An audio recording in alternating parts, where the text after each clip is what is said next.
시기로 나누어서 살펴보았습니다.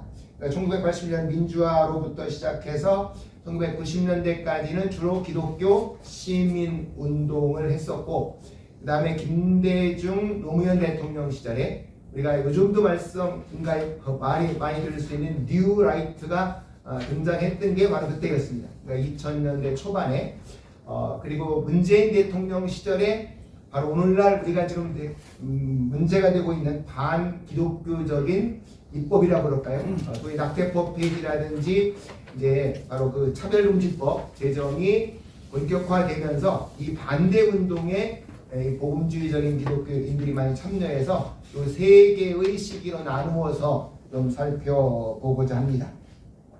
첫 번째로 그 두 번째 1980년부터 1990년대까지 기독교 시민 운동에 대해서 보시면 우리가 잘 아시는 대로 1970년대부터 해서 80년대까지는 정치 현실에 가장 열심히 참여했던 분들은 뭐 다 아시는 대로 이제 진보적인 기독교인들이라고 봐야 되겠죠. 아마 김재준 목사님을 중심으로 하고 좀 더 나중에 오면 소위 민중신학을 했던 분들이 1970년대, 80년대 가장 많이 현실 참여를 했었고, 그분들이 참여할 때는 소위 마르크스주의적인 생각까지도 받아들이면서 정부의 권력 체계를 변화시키겠다라는 것이 목적이었습니다.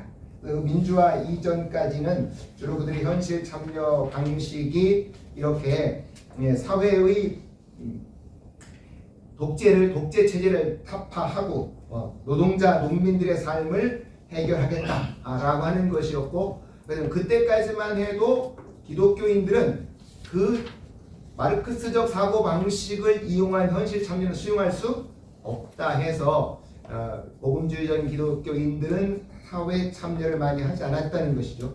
그런데 87년에 민주화가 되고 나니까 거기에 가장 빨리 변화를 해서 시민운동에 가담했던 분들이 오히려 이제 복음주의적 기독교인들이었다라고 하는 것입니다.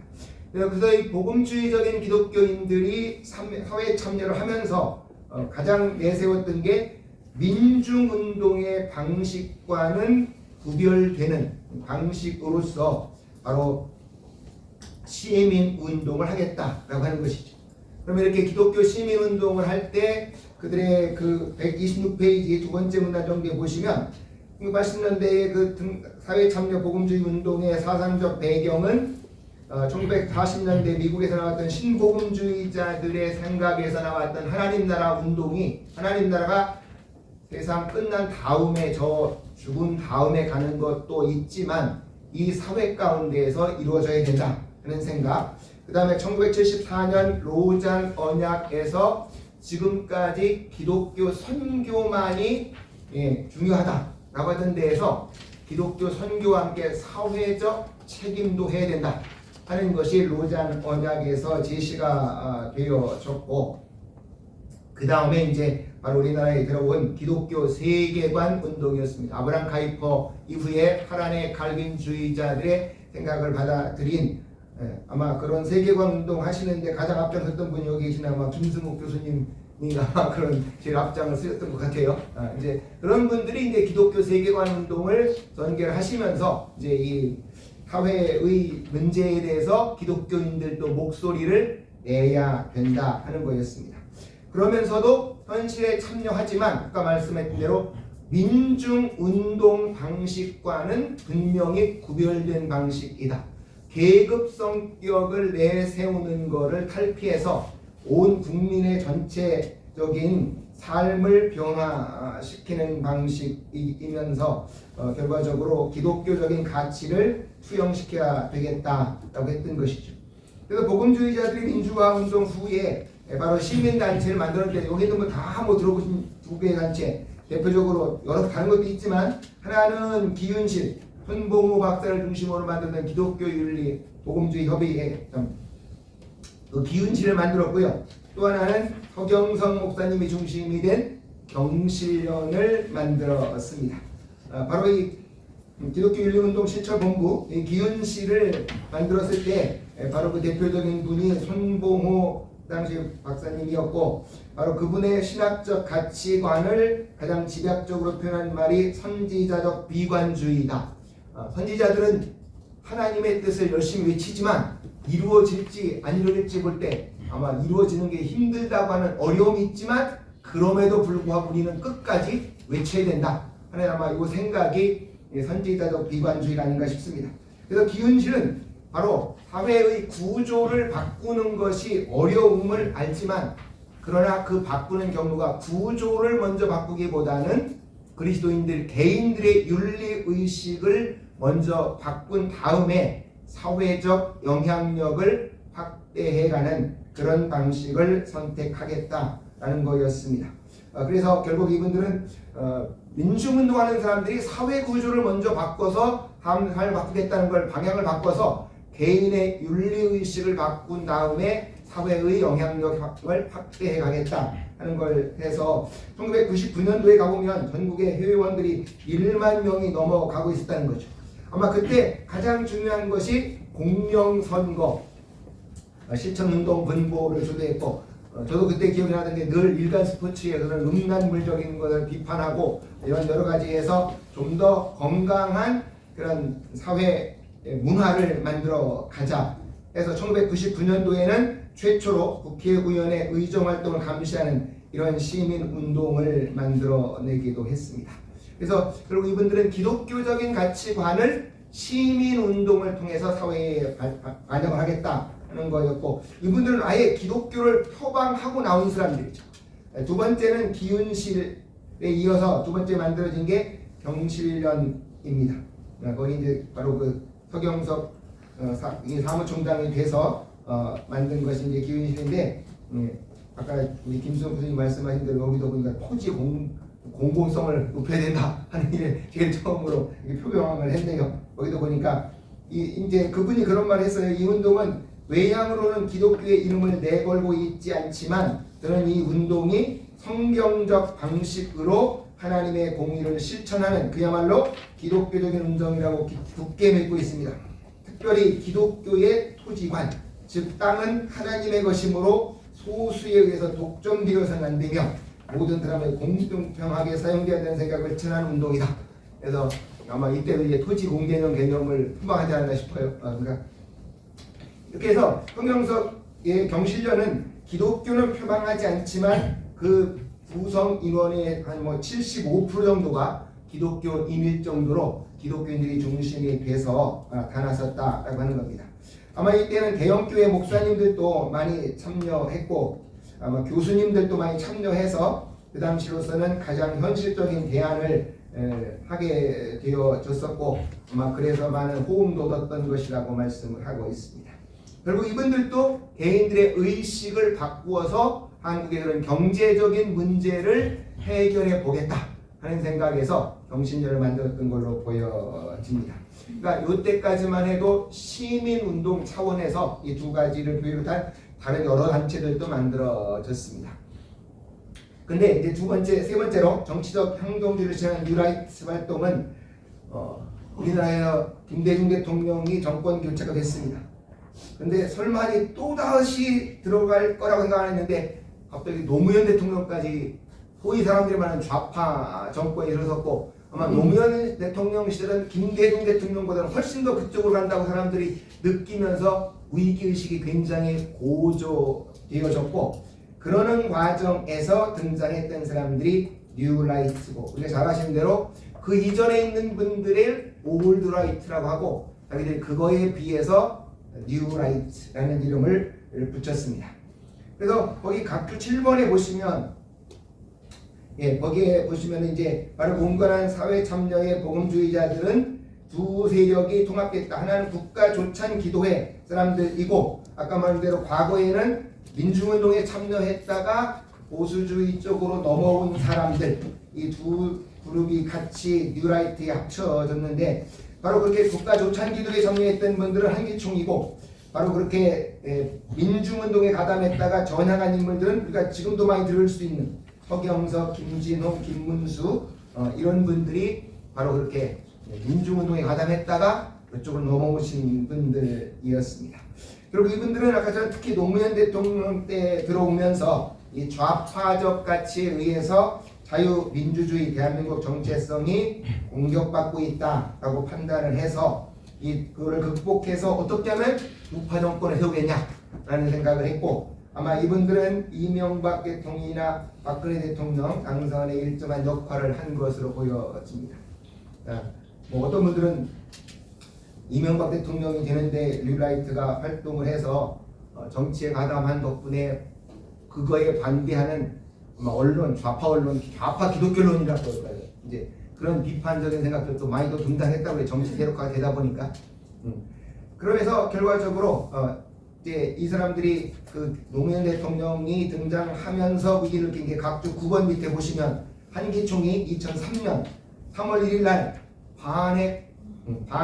반김 국민대회를 열었는데 거기 10만 명이 모였다고 그럽니다. 그러니까 이분이 굉장히 고조가 됐다고 그래요. 그 전에 여의도에서 100만 명씩 모이고 난 다음에는 기독교인들이 이렇게 대중적으로 모여본 적이 없는데, 그런데 2004년도에 또 하니까 그때도 많이 모였다고 그래요. 이 바로 이때 총선이 되면서 1이나마 2표제 정당하고 개인 투표가 되면서, 야 그러면 기독교인이 이렇게 모이니까 기독교 정당을 만들면 국회의원이 돼서 우리의 뜻을 이룰 수 있지 않겠냐 해서 2004년도에 3월 17일 날 총선을 대비해서 한국 기독당이 결성이 되었습니다. 그리고 이제 그때 그것에 실패하고 난 다음에 11월 달에 가면 기독교 사회 책임이라는 게 만들어져서 서경석 목사님이나 손봉호 또 목사님들까지 참여해서 만들어졌다는 거죠. 그러다가 2005년도에 가면 바로 이제 김진호 목사님을 중심으로 해서 그런 한국의 뉴라이트 조직이 대중화가 되어져서 바로 뉴라이트 전국 연합이 만들어졌습니다. 2007년도에 이명박 후보가 된 다음에는 바로 요즘도 많이 들어보는 말인 것 같아요. 대한민국 세력을 한국 위기의 근원이라고 생각하고 극복을 하겠다 하는 생각을 했다는 것이죠. 그래서 그 다음에 가보시면 기독교 정당 활동은 2004년부터 아까처럼 한국 기독당을 만들어서 쭉 왔는데 바탕 3% 한 번도 달성해 본 적이 없어요. 제가 보기에는 이것이 정당이 안 되는 이유는 이분들이 정당 활동을 계속 뭔가 해야 되는데 그냥 갑자기 선거 때 정당 만들어 갖고 뭐 하다가 끝나면 3%가 앉아서 해산당하고 하는 이게 반복되어져서 이런 수준 갖고는 저는 정당 활동을 안 하는 것이 낫겠다는 게 제 개인적인 생각입니다. 하려고 한다면 정당을 정말 만들어서 4년 내내 가야 되는데 그렇게 하려면 아마 재정도 안 될 것 같고 인원도 안 될 것 같은, 그러니까 이런 반짝하는 것 갖고는 안 될 것 같습니다. 두 번째는 뉴라이트의 역사 해석이죠. 그리고 이분들이 이제 바로 노무현 대통령 되고 나니까 제일 먼저 만든 게 2002년도에 한국 근현대사 교과서라는 게 만들어지고 이게 고등학교의 선택 과목으로 들어갔어요. 근데 바로 이 한국 근현대사 교과서가 소위 말하는 좌파에 있는 분들에 의해서 만들어지면서 이제 소위 상당히 지금 우파가 그때까지 그려왔던 역사하고 상당히 다르게 제시가 된 것이죠. 여기에 대해서 바로 신지호라고 하는 분이 2004년도에 자유주의 연대를 만들고 자매 조직으로 2005년 1월에 교과서 포럼을 만들었습니다. 그래서 아까처럼 이 뉴라이트가 그때부터 이제 그 한국의 근현대사 교과서가 좌파 쪽에 물들었다. 그래가지고 이제 그거를 비판하기 시작을 한 것이죠. 그래서 바로 그 교과서를 뭐라고 말했는 거야? 친일, 친미파가 득세한 부끄러운 역사로 해방 이후의 우리나라를 비판하는 자학상을 밝힌다고 했고 2006년도에 해방 전후사의 인식을 비판하면서 해방 전후사의 인식을 출판했습니다. 그리고 교과서 포럼에서는 이명박 대통령 첫 해인 2008년도에 자신들의 그런 비판하는 걸 모아서 대한교과서 한국 근현대사가 출판이 되어졌습니다. 여기서 내세우는 건 발전국가론이라는 걸 내세우면서 식민지 근대화론, 이승만 국가의 건국론, 박정희 산업화론을 중심으로 해서 우파적 역사 해석을 냈고요. 아마 이런 역사관을 교과서에 반영해서 만들었던 것이 교학사 한국교과서였습니다. 한국사 교과서인데 이게 2013년도 연말에 가서 그래서 학교가 한두 개 학교가 선택을 했는데 이게 좌파 학부모들이 아주 집중 공격을 해서 결과적으로는 다 신청했던 학교들도 다 철회하는 이제 그런 사태가 벌어지기도 했습니다. 네, 저는 그때 박명수 교수한테 전 맨날 물어보는데 못 물어봤는데 박명수 교수님도 2008년도에 금성교과서의 한국교회사가 이게 기독교를 너무 부정적으로 서술했다. 거기 뭐 보시면 거기 130석지 뭐라 했는 거니까 특히 지나치게 복음주의를 강조하여 제국주의 열광과 일제 침략을 옹호하기도 했다. 이게 금성교과서 교과서 문장이에요. 그러니까 이 말을 듣고서 이제 박명수 교수님이 너무 물불을 참지 못하셔갖고 그때부터 이제 논문을 쓰시고 이제 저도 같이 동참을 해서 이제 교과서를 다 분석을 했습니다. 기독교를 뭐라고 했는지. 그래서 저희가 쓴 책 가운데 하나가 한국 교과서는 기독교를 공정하게 서술했는가 하는 책을 만들기도 했어요. 그래서 해가지고 2011년에 가면 그 교과서 집필 기준을 개정을 했어요. 개항 이후 기독교 수용과 각 종교 활동에 대해서 역사적 사실에 대해서 서술하도록 유의한다. 했는데 그 문재인 대통령이 집권하고 나서 교과서 바꾸면서 개항 이후에 기독교란 말을 아예 종교 자체를 빼버렸어요. 그러니까 기독교를 말하기 싫으니까 아예 그래서 지금 교과서에는 개항 이후에는 종교에 관한 말 자체가 없습니다. 그러니까 뭐 기독교고 천주교고 아무 말도 없는 그런 교과서가 나오고 있습니다. 뭐 여러분 알다시피 2020년도에 개정 교육 과정에 따라서 다시 한국학력평가원에서 약간의 보수적인 시각을 반영한 교과서를 집필했는데 그것도 반대가 심해서 학교 하나가 선택했어요. 그랬는데 그나마도 또 감사원에서 뭐 자격 미달이다 해갖고 아예 검정 취소를 시켜서 이제 없어져 버렸습니다. 그러니까 참 이게 앞으로 소위 말하는 우파적인 시각을 반영한 고등학교 교과서가 과연 쓰여질 수 있는 건지 참 지난한 일이다는 생각이 들어갑니다. 그 다음에 아까처럼 그 입법 참여는 지금 뭐 다른 분들이 많이 했으니까 저는 그냥 지나가만 가겠습니다. 아까 말씀한 대로 문재인 정부 시절에 와서 2019년에 낙태 반대 그 폐지법 이 낙태죄에 대해서 헌법재판소가 헌법 불합치 판정을 내렸어요. 그래서 다시 법을 제정을 하겠는데 아직까지 제정되지 못하고 있습니다. 거기 각주 16권에 보시면 지금 민주당이 낸 법안에 보면 임신 주수와 상관없이 낙태를 허용하겠다. 이게 법으로 올라와 있는데 오히려 의사들이 반대하고 있어요. 8월 14일에 의사들이 임신 중절 수술 허용 한계를 전부 삭제하는 건 태아 생명권을 인정한 헌재 결정을 왜곡하고 생명윤리 가치를 훼손하는 일이다. 라고 의사단체까지 밝힐 정도로 참 이 무지막지한 법을 만들려고 하는 게 지금 현재의 법안의 내용입니다. 그 다음에 차별금지법 아까 여러분이 말씀했으니까 지금 그거는 지나가겠습니다. 그리고 건강한 여기까지 와 있고요.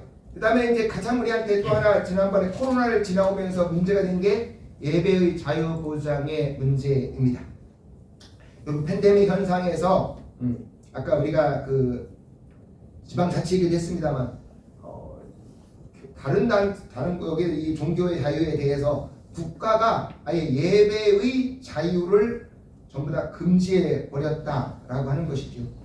그러다가 2020년 11월 25일 날 미국에서 코로나 상황에서 예배의 자유가 인정되어져야 된다 하고 나니까 한국에서도 4건이 일부 인용이 나왔어요.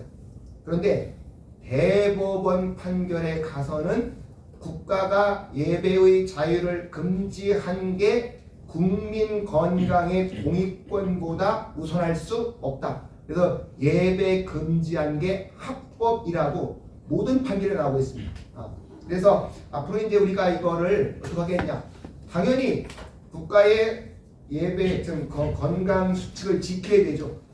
국가는 교회한테 할 일이 정확한 건강 수칙을 제시하는 게 국가의 일이지 아예 건강 수칙을 정하면서 무조건 예배 자체를 다 금지시키는 건 잘못됐다는 거죠. 그러니까 우리 기독교인들에게는 종교의 자유가 있기 때문에 예배의 자유는 인정해주고 국가가 정한 예배 건강 수칙을 준수해라 명령하는 건 국가의 공권력이 할 수 있습니다. 그리고 지키지 않으면 개별 교회한테 하면 좋을 텐데 이거를 다 국가 권력이 모든 예배를 금지하는 건 종교의 자유를 침해하는 거다. 우리가 인식을 해야 될 것 같고, 그럼에도 불구하고 지난번에 코로나 때 예배를 드리고 정부가 언론에서 계속 코로나 그 확산의 주범이 교회라고 인식시켜놔서 국민들한테는 대단히 부정적으로 인식되어 있다는 것도 부정할 수 없습니다. 그러니까 앞으로 정말 한국 교회가 예배의 자유를 주장하되 어떻게 하면 우리는 대한민국 국민의 건강을 누구보다도 존중하고 그걸 지키려고 노력하고 있다는 의사소통을 명확하게 해야지, 이게 잘못되면 점점 교회인 사람들은 자기네 밖에 모르는 이기적인 인간들로 각인시킬 수도 있다라고 하는 게 문제인 것 같습니다. 나가는 말은 사실 이런 문제에 대해서도 지금 한국 교회 안에 같은 복음주의자들 안에도 하나가 되지 못하고 여러 가지 또 목소리가 나오는 것 같아요. 그래서 안타깝긴 앞으로 정말 이런 우리 밖에 반기독교적인 것을 막고 넘어서기 위해서 복음주의적인 기독교인들이 좀 더 잘 힘을 모으고 원아가서는 대한민국 사회하고 잘 소통을 해서 우리의 의견을 그들과 같이 이루어 나가는 그런 전략이 잘 수립되었으면 좋겠다 하고 저희 발표를 마치겠습니다. 감사합니다. 마지막